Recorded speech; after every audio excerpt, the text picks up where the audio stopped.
દાહોદ જિલ્લાના સિંગવડ ખાતે વિકાસ કાર્યોના ખાતમુહૂર્ત અને લોકાર્પણ કાર્યક્રમમાં ગુજરાતના મુખ્યમંત્રી ભૂપેન્દ્ર પટેલે દાહોદ જિલ્લાના 367 કરોડના વિકાસ કાર્યોની ભેટ દાહોદને આપી હતી.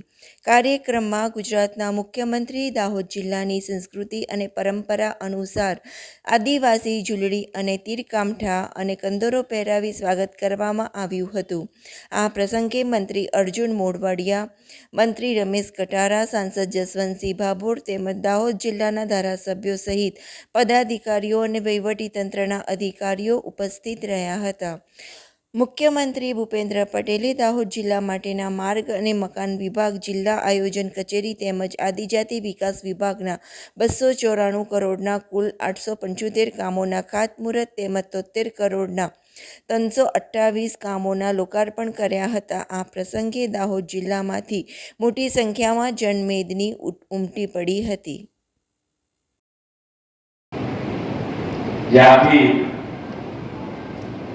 ગુજરાત આખું પ્રકાશિત થતું હોય તો એ જિલ્લો પુરાવો પાછળ રહે એવું શક્ય નથી.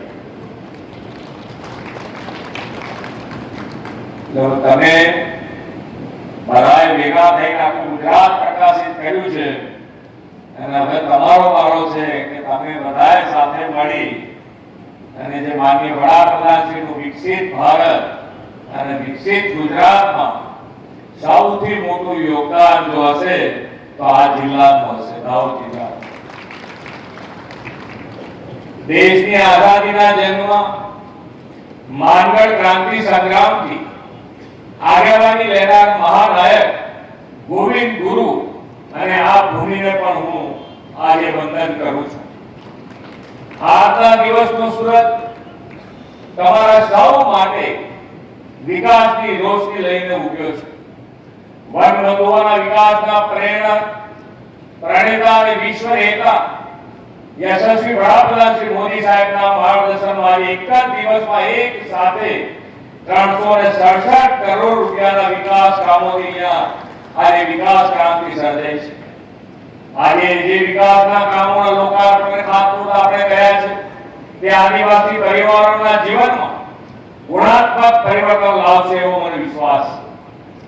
નીતિ નેક અને નિયત સાફ હોય, વિકાસમાં સૌને સાથે લઈને ચાલવાનું કમિટમેન્ટ હોય તો વનબંધુઓના કેવો વિકાસ થાય તે શ્રી માન્ય નરેન્દ્રભાઈ મોદીએ દેશ અને દુનિયાને બતાવ્યું છે.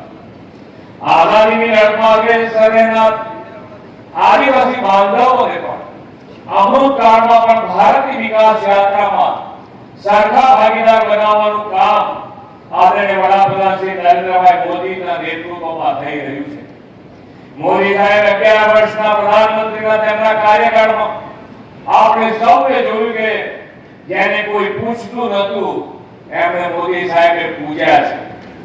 દશકો સુધી અભાવોની વચ્ચે અને મર્યાદિત સાધનો સાથે જીવન વિતાવતા આદિવાસી પરિવારો માટે શ્રી મોદી સાહેબે આકાશને અંબાના દ્વાર ખોલી આપ્યા છે.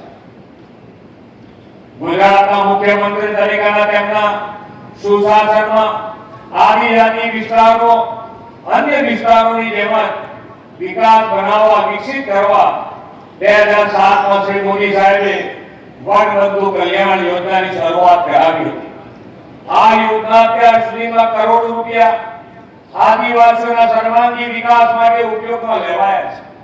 વનબંધુ કલ્યાણ યોજનાની આ સફળતાના પગલે આદરણીય વડાપ્રધાન શ્રી હમણાં ભગવાન બિરસા મુંડાજીની 150મી જન્મજયંતિ